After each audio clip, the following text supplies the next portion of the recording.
Abbaa, kan Ilmaa, kan Hafuura Qulqulluu, Waaqayyo tokko. Ameen. Kabajamtoota yaa'ii guddaa kanarratti kan hirmaattan abboonni keenya, luboonni, akkasuma obboleeyyan keenya daaqonoonni akka qulqulluu Yaaridiif Daawititti faaruudhaan kan faarfattan obboleeyyan keenya faarfattoon abboon maqaa Waaqayyoo isa jiraatatiin akkam bultanii, warri bultan naa deebisaa akkam bultanii, akkam yoo nageessanii, jiraataaf jiraachisaa kan ta'e Waaqni abboota keenyaa umurii keenya irratti guyyaa kana laatee bakka qulqullummaa kanatti akka walitti qabamu maqaa isaa akka waaqessinu kan nu taasisee Waaqni abboota keenyaa maqaan isaa kan galatuun haa ta'u. Ililli jedhaa galateeffadhaame. Ana wajjin daqiiqaa muraasa sagaleen Waaqayyoo nuti ittiin barannu sirna qulqulleessa irratti kan dubbifame Wangeela Yohaannis boqonnaa 9 lakkoofsa 35 irra isa jiru bu'uura godhachuudhaan daqiiqaa muraasa sagalee Waaqayyoo ni baranna. Mata dureen barumsa keenyaa ilma Waaqayyootti ni amantaa isa jedhudha. Meena waliin jedha ilma Waaqayyootti jedhame. Hundi keessanuu dubbadhaa ilma Waaqayyootti ni amantaa. Gaafiidha.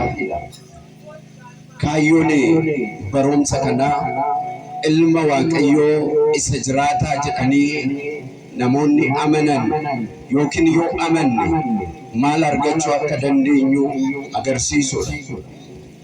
Sagalee ulfaataa kana kan dubbate uumaa keenya, gooftaa keenya Yesuus Kiristoosidha. Dubbiin sagalee Waaqayyoo kunis kan itti dubbatame akkuma mata duree isaarraa lakkoofsa 1 kaastanii ilaaltan yeroo dhalatu qabee mallattoo ijaa kan ofirraa hin qabne. Mallattoo ijaa kan ofirraa hin qabne uumamaan ija toon qabaatiin kan dhalate nama dhukkubsataatti dubbii dubbatameedha. Yoomi itti dubbatame yeroo jennu yeroo warri Yesuus Kiristoositti hin amanne inni nama fayyisuudhaaf nama ta'ee samiirraa kan gadi dhufe ta'uusaa warri hin amanne inaaffaadhaan nama Waaqayyootti amanu kana mana qulqullummaa keessaa yeroo isaan baasanitti caqasa isaa bal'inaan ni ilaalla. Waaqayyoon nu wajjin haa ta'u. Eenyu nu wajjin haa ta'u? Waaqayyoon hundi keenya wajjin haa ta'u. Ijoollee Waaqayyoo sagalee Waaqayyoo gaafa dhageessan laphee keessan Waaqayyoodhaaf banaa. Waaqayyoon akkas jedhee dubbata. Nan dhufaa balbala keessan nan rukutaa. Namni naa banu yoo jiraate gara keessatti nan seenaa wajjinan laaqana nyaadha jedha Waaqayyoon. Mee Waaqa kanaaf galata fidaa ijoollee Waaqayyoo. Laphee keessan Waaqayyoof banaa. Yoo Waaqayyoof lapheen keenya banaa ta'e Waaqayyoon wajjin ta'a. Kanaaf sagalee Waaqayyoo gaafa dhaggeeffattan kan dubbatu Waaqayyoo, kan barsiisu Waaqayyoo. Waaqayyoon namarra bulee dubbata. Yoo isin in hubattu taatan jedha sagaleen Waaqayyoo, muktillee nu barsiisa. Lafti kunillee nu barsiisa. Ijoollee Waaqayyoo uumamtoonni hundinuu Waaqayyoon ni lallabu. Galanni Waaqa kanaaf haa ta'u. Galata fidaa ijoollee Waaqayyoo. Uumamni hundinuu Waaqayyoon ni lallabu. Yoo nuti hubanne garuu akkaataa nuti itti hubannutu rakkoo qaba. Lapheen keenya banaa miti. Labbeen keenya waaqayyoof qulqulluu miti. Ammeenya keessa jiran. Kanaaf labbeen keenya banaa miti. Ammeenyaan guutamee jira. Waan hamaadhaan labbeen keenya guutamee jira. Labbeen keenya waaqayyoon nuuf haa banu. Inni huumadha. Huumaa ta'uusaa barumsa kanarratti hin argina jechuudha. Nama mallattoo ijaa hin qabne. Laala namni dhukkubsate tokko gara mana yaalaa gara doktora bira gaafa dhaqu ija qabu waan qabu sana yaalamuudhaaf. Doktor ija huumuu hin danda'u, gurra huumuu hin danda'u, miila huumuu hin danda'u. Waan jiru sana hin yaala. Waaqayyo garuu hin uuma. Galanni isaaf haa ta'u galateeffadhaa ijoollee waaqayyoo. Huumadhaan faxaarii ነው huumadha.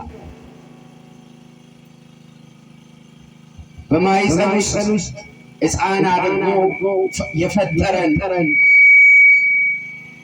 ዓለምን ካለመኖር ወደሚኖር አድርጎ የፈጠረው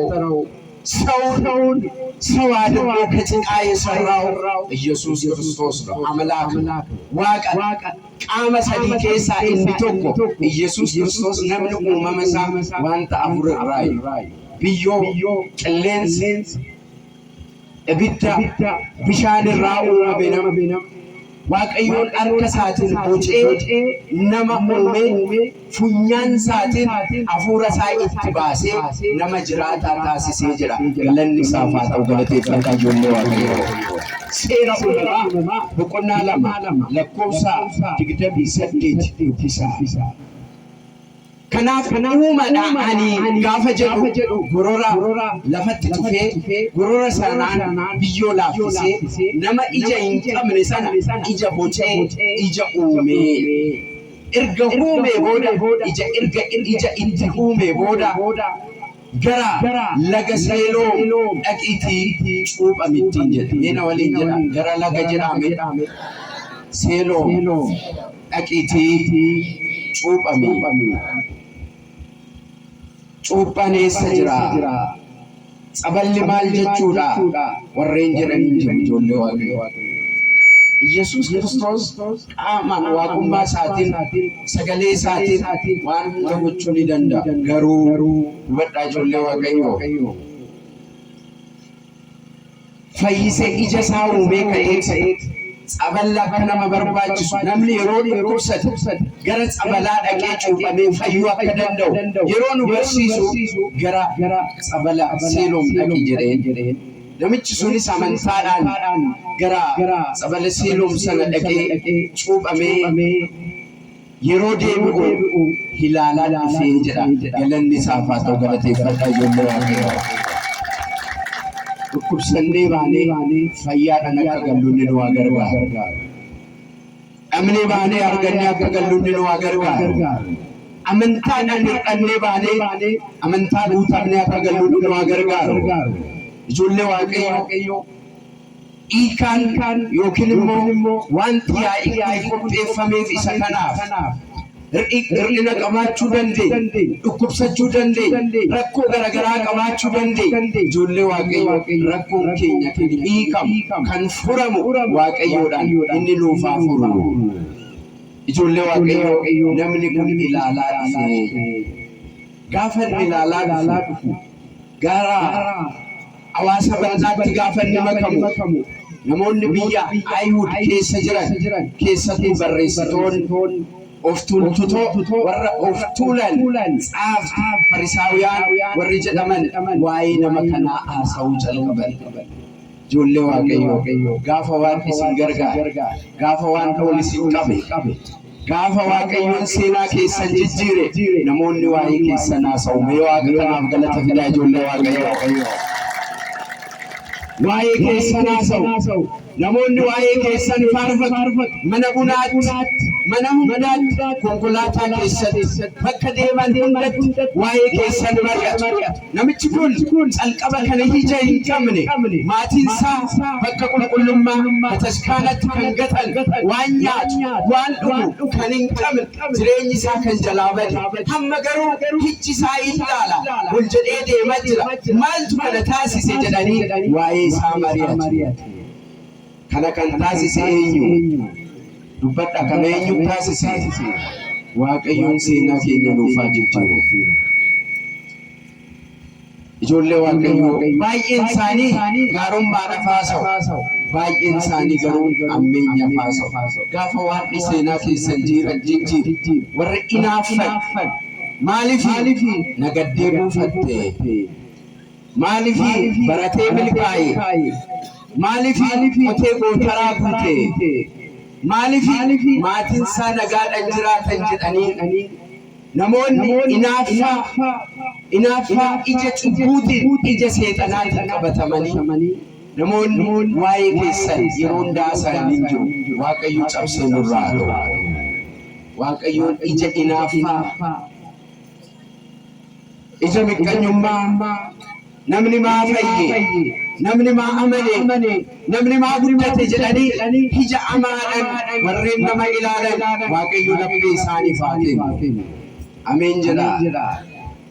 Ijoollee waaqayyoo guyyaa sanbataatiin walgahii waamanii jaarsota gurguddaa biyya Yerusaalem keessa jiran magaalaa Ayhuud keessa jiran abbootii gurguddaa walitti qabanii marii taasisan. Ijoollee waaqayyoo laala. Gaafa namni kun dhukkubsatu akkamitti fayyisna jedhee namni marii taa'ee hin jiraa. Sagalee Waaqaa wajjin jirtu asuma jirtu waaqayyo nu wajjin haa ta'u.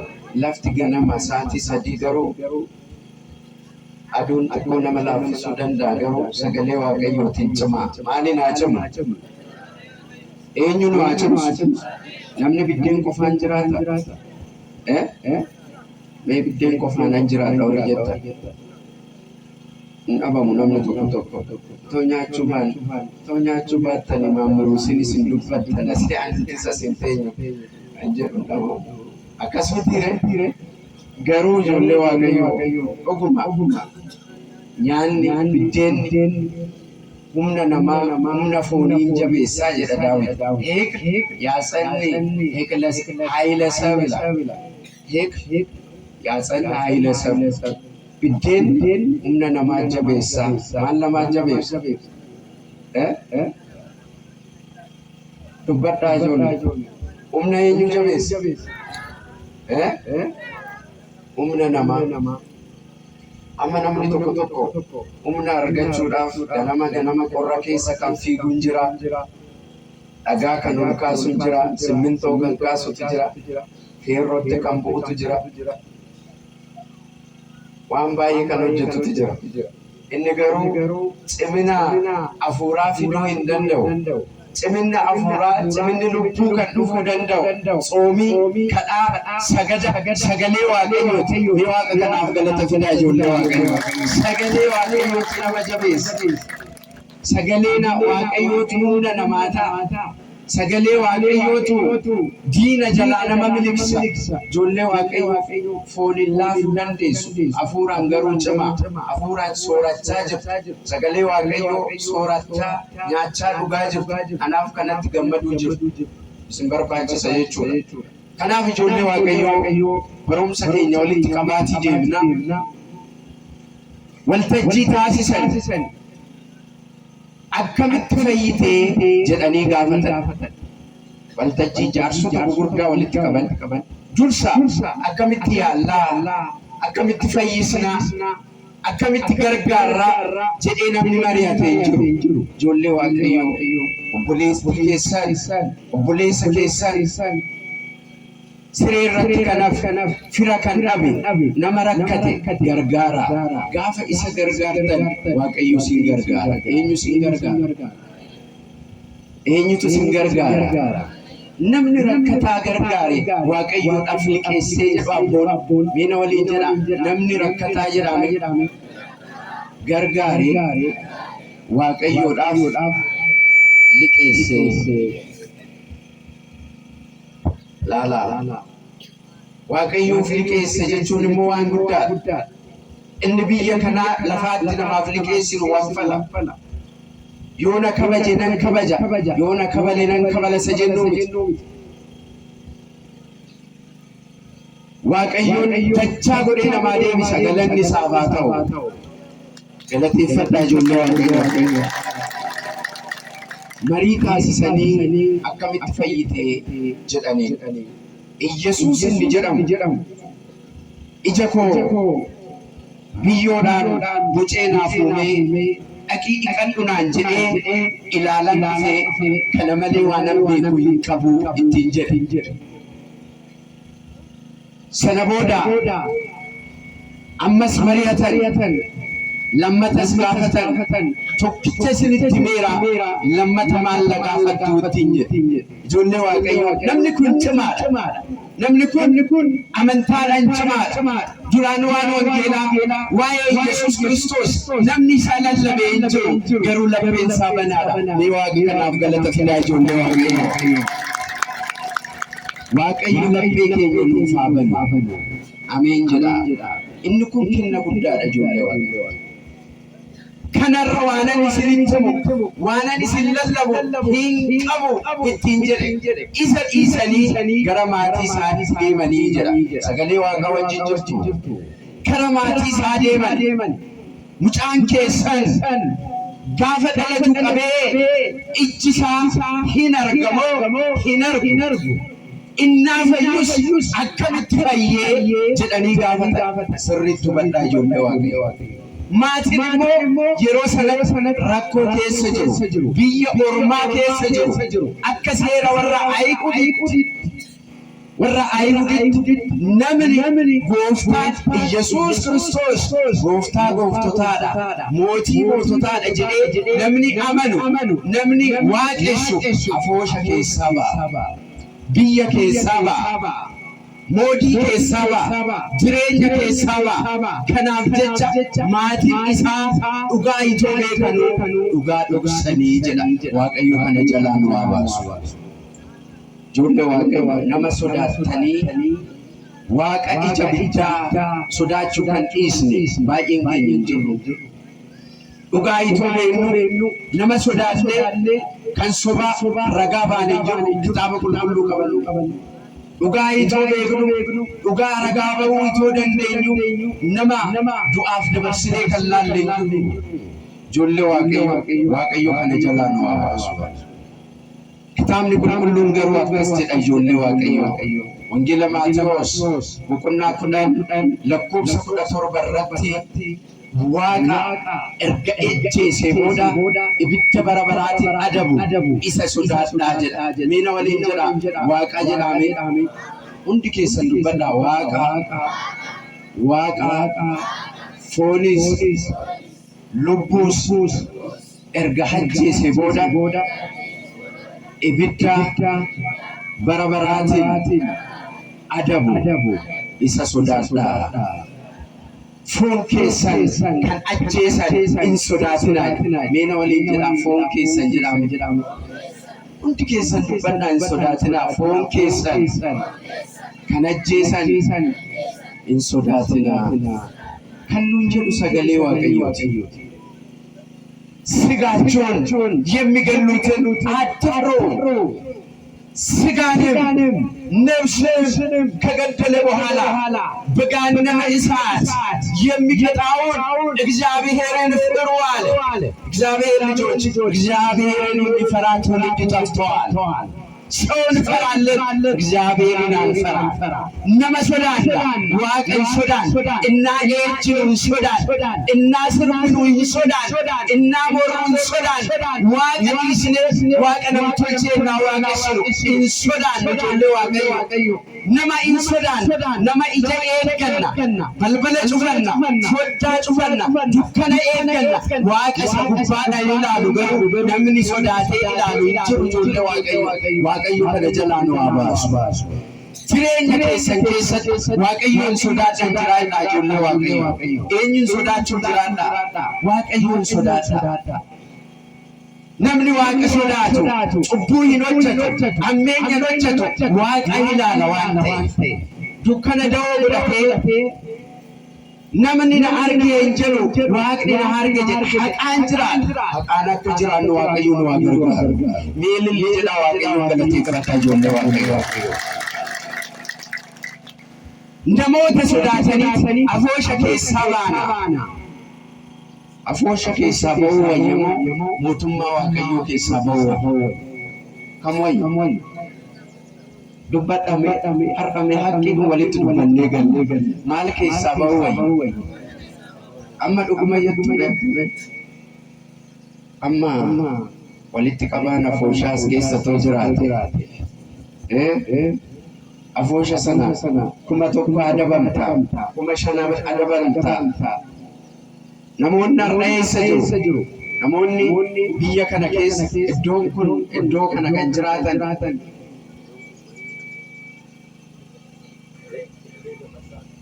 kulee gafarsaa kana keessa warri jiran itoo waaqni hin caala ta'e itoo baala waldiin hundarraa hin caala jedhee namni amane jiraate har'a eessa jira? Kana foosha walitti qabu hin jiru. Amma kana foosha walitti qabu isatu caala jedhee kan midhaan fe'achaa jiru hin jiru. Wangeela midhaantu caala jedhee afooshatu caala jedhee kan iddoo biraa jijjiiru hin jiru. Amma namoonni kulee gafarsaa jiran kun abbaa warraa ammanuma kun isaan as jiran kun barattoota dilbataa as goriirraa kan dhufan magaala biraarraa kan dhufan walisoo irraa kan dhufan biyya biraarraa kan walitti qaban namoota baay'eetu as jira. Namoonni kulee gafarsaa kun garuu ijoollee Waaqayyoo Waaqa caalchifadhaa. Baala waldiitu caala hundarra yoo Waaqa kanaaf galata fidaa ijoollee Waaqayyoo. Isatu uumadha, isatu jireenya nuu kenna, isatu roobee biqilche, isatu nama nu taasise. Wanti hunduu Waaqaa gadi malee Waaqaa ol hin jiru. Beela waliin jedha. Wanti hundinuu jedhame. Dubbadhaa wanti hundinuu Waaqaa gadi. Baala waldiidhaa gadi. Isaa ol kan ta'e umtuu hin jiru. Galanni isaaf haa ta'u galateeffatu. Isaa ol jiru. Ijoollee Waaqayyoo warri isa caalchistanii wangeelatu caala, baala waldiitu caala jettanii asitti wal geessan galata qabdu. Mee galata Waaqayyoo fidaa ijoollee Waaqayyoo. Kanaaf namoonni kun maatii nama dhukkubsataa kanaa namoota sodaataniiti dhugaa dhoksan hin beeknu jedhani deebi'anii gaafannaan deebii ajaa'iba tokko gooftaa namootaaf deebisan. Maal jedhani? Inni nama guutuudha. Waa'ee ofii isaa ragaa ba'uu danda'a. Isa gaafadhaa jedha. Meena waliin jedha hundi keessan. Inni jedhame hundi keessan dubbadhaa. Inni nama guutuudha. Ijoollee Waaqayyoo nama guutuu akka taanonni nu haa gargaaru. Ililli jedhaa galateeffadhaa. Inni nama guutuudha. Nuti hundinuu Sillaaseen gaafa nu uumu nama guutuu nu taasise. Hir'ina kan ofitti fide numa. Waaqa dhiisnee sagalee diinaa, sagalee seexanaa dhaggeeffannee hir'ina kan ofitti fide nama. Namni Waaqayyoon Sillaaseen kan uume nama guutuu taasise. Maal godheetu uume Waaqayyo? Guutuu. Mulu adirgoonu Sillaaseen nyaanis irraa. ምንም ጉለት የለብንም። እግዚአብሔር እንደራሱ አድርጎ ነው የሰራን። ስላሴ እኔንና እናንተን የሰሩት ሙሉ አድርጎ ነው። መንግስቱን እንድንወርስ ዓለምን ሁሉ እንድንነዳ እንድንገዛ አድርጎ ስላሴ እኛን ፈጠሩን። እግዚአብሔር ልጆች ሙሉ ነበርን። ጉለትን ወደ ሕይወታችን የጠራን ራሳችን ነን። Hir'ina gara jireenya keenyatti kan finne numaadha. Waaqayyo ammas guutummaadhaan nu haa jiraachisu. Ameen jedha. Guutummaadhaan nu haa jiraachisu. እኛ ሁላችን ጉለት ነበርብን ይላል ወንጌላዊ ቅዱስ ዮሐንስ ምዕራፍ 1 ላይ ኦኬስ ቤተክርስቲያና ቁልቁሉን ዮሐንስ ወንጌለ ሳቡኩና ቶኮ ዮድብስተን ኑቲ ሁንዲኑ hir'ina qabnaayyuu jedhu garuu ilmi waaqayyoo inni jiraataan gooftaan keenya Yesuus Kiristoos samiirraa gadi dhufee hir'ina keenya nu guutee nama guutuu nu taasisee jedha. Galanni Waaqa kanaaf haa ta'u, galateeffatamee ijoollee Waaqayyoo. ጉለት ነበረብን ያንን ጉለት ሊሞላልን ከስጋችን ስጋ ከነፍሳችን ነፍስ ነስቶ ሰው ሆነው አማኑኤል ባለወልድ መድኃኔዓለም ኢየሱስ ክርስቶስ ጉለታችንን ሙሉ አደረገው ይላል። ክብርና ምስጋና ለስሙ ይሁን። አመስግኑት አምላክ ኢሰቱሩቴ inni nama guutuudha dhaqaa gaafadhaa jedhanii sana booda si'a arfaffaa nama dhukkubsatee seenansaa jijjiirame kana gaafachuudhaaf warri Ayihud gara Iyyasuus Kiristoosiin gara nama kanaatti deebi'an sagalee Waaqa wajjin jirtu yeroo arfaffaa gara nama kanaa dhaqanii akkamitti fayyitee jedhanii namni si fayyise kun nama cubbamaa akka inni ta'e yakkamaa akka inni ta'e hin beeknaa jedhanii ilaashii kana sirriin hubadhaa ijoollee Waaqayyoo. Kana jedhanii ilma Waaqayyoo kan ta'e dhugaadhaan nama kan ta'e gooftaa kee uumaa kee Iyyasuus Kiristoosin nama yakkamaadha cubbamaadha jedhanii dubbatu namoonni. Waaqayyo kana jalaa nu haa baasu. Waaqa arrabsu. Namni kun deebi'ee akkana isaaniin jedhe cubbamaa ta'uusaa yakkamaa ta'uusaa waanan beeku hin qabu kanan ani beeku garuu ijji koo banamuudha jedhame. Waaqa kanaaf galata fidaa ijoollee Waaqayyoo. Kanan ani beeku ijji koo banamuudha garuu jedheen Waaqayyoon nama cubbamaa hin dhaga'u jedha. Waliin jedha Waaqayyoon jedhame hundi keessan dubbadha. Waaqayyoon nama cubbamaadha hin dhaga'u. Waaqayyoon akka kadhannee kan deebii dhabnu tsoomiin keenya bu'aa kan dhabe ijoollee Waaqayyoo maaliif yoo jenne namni yoo cubbuu ammeenya keessa jiraate gaabbii galuu yoo baate Waaqayyoon isa hin dhaga'u lakka.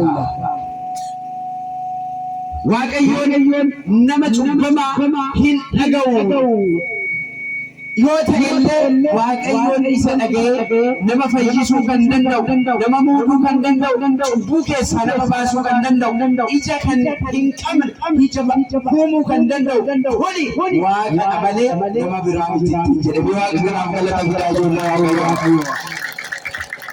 ይሄ ፈጣሪ ነው አላችሁ። ይሄ እግዚአብሔር ነው። ይሄን ማድረግ የሚችል ፍጡር የሰውን ኃይል መፍጠር አይችልም። ይሄ ከአይምሮ በላይ ነው። ደግሞ ኃጢአተኛ ሰው እግዚአብሔር አይሰማውም። እውነት ነው። ለካ እንዳንሰማ ያደረገን ኃጢአታችን ከእግዚአብሔር ጋር እንዳንገናኝ እንዳንተያይ ጋርዶናል። ijoollee Waaqayyoo Waaqa wajjin akka waliin argine hurrii kan nutti ta'e lakkaa cubbuke kiristaanota cubburraa bilisa ba'a qulqullaa gaabbii gala warri soobdan soba dhiisaa warri heejjitan heejjuu dhiisaa warri mortan mora dhiisaa ammeenya keessaa ba'a qulqullummaadhaan jiraadhaa. Gaafa sana Waaqayyoon arguu dandeessu.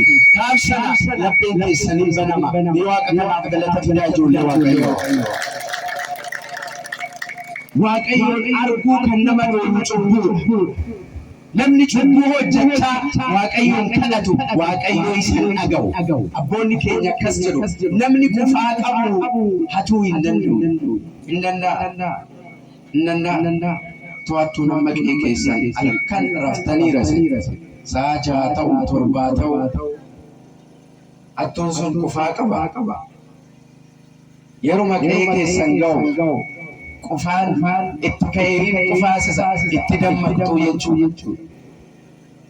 Kanaaf namni qufaa qabu atuu hin danda'u namni cubbuu qabu immoo Waaqayyoo faarsaa kennu kadhachuu tsalootii dhaabbachuu hin danda'u jedha daangaa jechuudha. Ijoollee Waaqayyoo qulqullummaadhaan Waaqayyoo akka kadhannu nu haa gargaaru. Sana booda ijoollee Waaqayyoo barumsa koo xumureera. Namoonni kun nama kanatti itti gaman duuka bu'oota isaa ta'uu barbaaddu. Kana booda maal narraa barbaaddu? Duuka bu'oota isaa ta'uu barbaaddu jedheen. Meena waliin jedha duuka bu'oota jedhame isaa ta'uu barbaaddu. Gaafidha. የሱ ደቀ መዛሙርት መሆን ትፈልጋላችሁን አላቸው። ከዛ በኋላ አንተ እኛ የሙሴ ደቀ መዛሙርት ነን አሉ። ኑቲ ዱከ ቡኦታ ሙሴቲ ጀዳን ሌላው ሌላ ኑቲ ጀዳቤ ዱከ ቡኦታ ሙሴቲ ኢየሱስ ክርስቶስ ዋቀ ሙሴቲ ላላ Isaan Museedhaan hin caala. Innati duuka bu'aasaa ta'anuuf jettu kuni namaadha. Abbaa isaa hin beekna. Yoosef jedhama. Haadha isaas hin beekna. Maaramii jedhamti. Umuriin isaa nama waggaa 30dha. Akkamittiin isa duukaa bu'aa nuun jetta? Nuti duuka bu'oota Museetii jedha. Ijoollee Waaqayyoo laala namni ijji isaa gaafa qabame dhugaa adda baasuu hin danda'u. Ijji isaa cubbuudhaan gaafa qabame dhugaadhaaf soba dukkanaa fi seexanaaf Waaqayyoo adda baasuu hin danda'u. Waaqayyo ija lubbuu keenyaa nuuf haa banu. Ameen jedha. Waaqayyoon ija lubbuu keenyaa nuuf haa banu. Kun rakkoo guddaadha.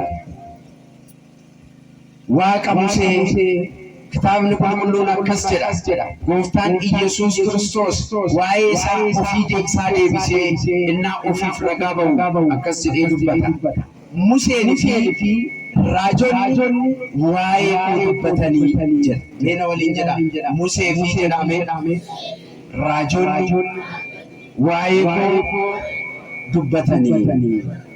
Kuni jechuun Waaqa Musee, Waaqa Abrahaam, Waaqa Yisaaq, Waaqa Yaaqoob, uumama hundaati Iyesuus Kiristoos Waaqa kanaaf galannaa ta'u galateeffadhaa ijoollee Waaqayyoo. Akka shakkitoonni nu lallabanii miti.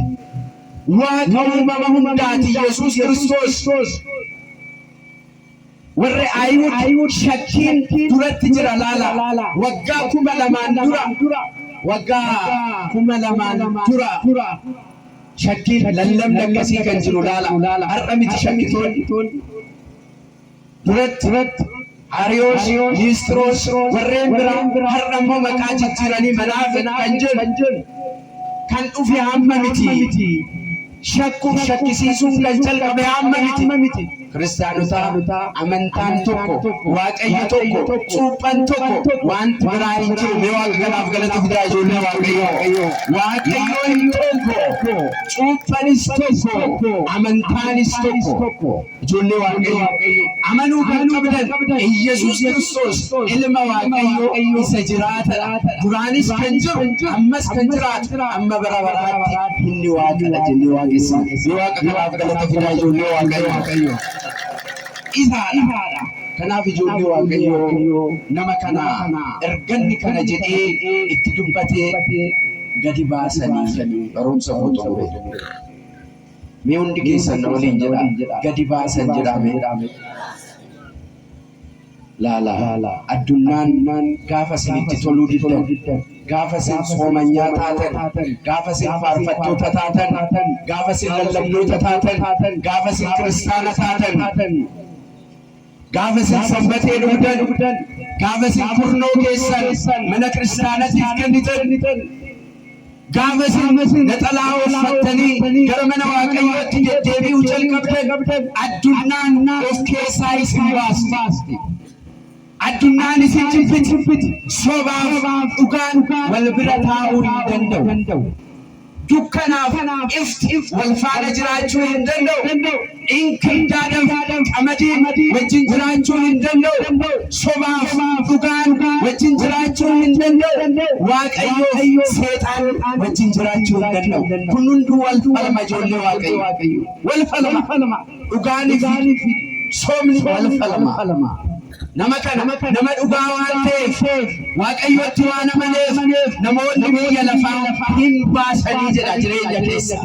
Gaafa isaan gadi baasan balbala duratti Gooftaan Yesuus Kiristoos dhaabbatee jira. Waaqa kanaaf galata fidaa ijoollee Waaqayyoo. Dhaabbatee ta'e gaafa namni sin baase gaafa namoonni sin jibban laala Gooftaan isin amantan kan isin waaqessitan kan isin koolutti galtan inni dhaabbatee isin eega harka isaa diriirsee isin simata ijoollee Waaqayyoo. Tarii ijoollee Waaqayyoo biyya lafaa kanarratti jibbamuu dandeessu waan kiristaana taatanii wareegamuu dandeessu godaanuu dandeessu namoonni isin jibbuu danda'u namoonni afoosha keessaa isin baasuu danda'u namoonni boolla keessatti isin hidhuu danda'u isin adabuu danda'u gidiraa baay'ee isinirra qaqqabsiisuu danda'u gaafa isin amantanii isa duukaa baatan garuu Gooftaan Yesuus Kiristoos gaafa namoonni isin baasan inni dhaabbatee isin eegame waaqa kanaaf galannaa ta'u ijoollee Waaqayyoo. Gaafa gara alaatti baasan inni balbala duratti eegee simatee mata duree keenya irratti kan kaasne sana akkas jedhee dubbata. Ilma Waaqayyoo Yesuusitti ni amantaa jedhee gaafate mata dureen barumsa keenyaa isa kana. Meerra deebi'aa waliin jedha. Ilma Waaqayyoo jedhame. Ilma Waaqayyoo Yesuusitti ni amantaa mata dureen barumsa ni amantaa. Yoo argite amma jarri si baasaniira amma firaan qabdu firri kee ana garuu hin gaafate itti amantaa jennaan eessattan isa arga jedhee eessattan isa argaa nana mana isaan jiraachuu barbaada jireenyi koo isaa eessattan isa arga jennaan kunoo inni sitti dubbatu isuma achi jedhe Waaqa kanaaf galata fidaa ijoollee Waaqayyoo. Inni ittiin haasaa jirtu inni hanaadhaan ijoollee Waaqayyoo ijoollee Waaqayyoo yeroo barbaadan Waaqayyo isinitti haa mul'atu. Yeroo harka keessan kaastan inni abeet jedhee isiniif haa hawwaatu. Gidiraa keessaa isin haa baasu. Addunyaa keessaa isin haa baasu. Jireenya bara baraa Waaqayyoon isiniif kenna. Yoo nuti itti amanne ijoollee Waaqayyoo itti amantaa jedhee. Kanaaf ijoollee Waaqayyoo barumsa keenya yeroo walitti qabnu egaa Yesuus Kiristoos jedhanii amanuu bichaan jireenya ijoollee Waaqayyoo. Mana amantaa Ortodoksii keessatti amantaan inni guddaan Yesuus Kiristoos ilma Waaqayyoo isa jiraata jedhanii amanu. Wangeela Maatewos boqonnaa 16 lakkoofsa 13 irraa kaastanii yoo dubbistan kan isinitti mee barumsa kunan xumuru. Namoonni maal laan jedhu jedhee Phexrosin Gooftaan Yesuus Kiristoos inni gaafate bartoota isaa sagalee Waaqaa wajjin jirtu xumureera.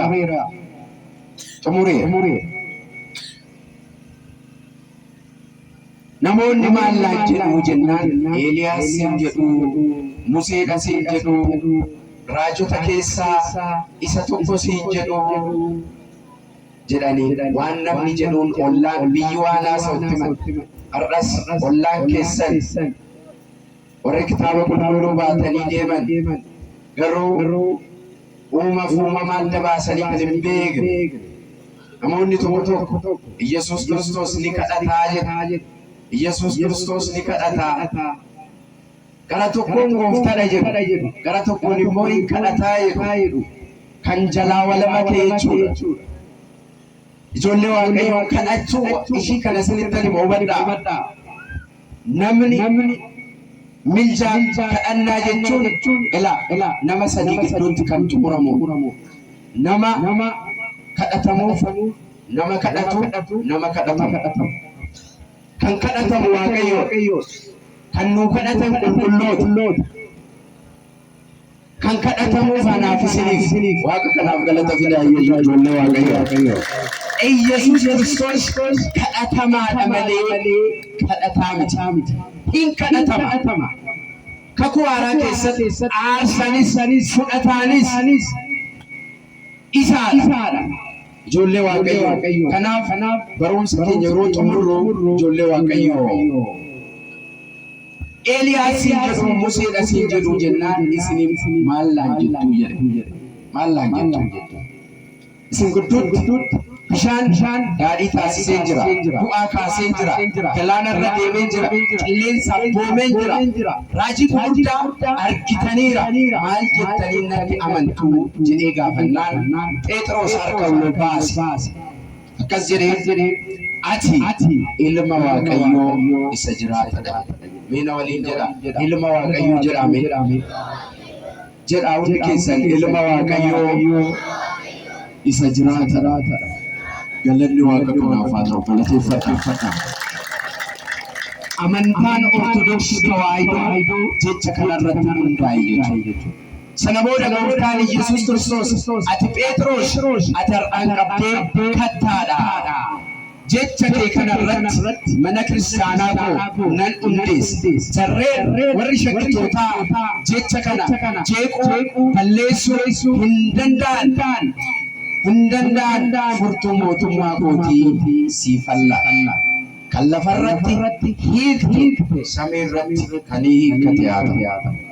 Kan lafarratti ati hiite samiirratti kan hidhame haa ta'u ittiin jedhu. Ijoollee waaqayyo.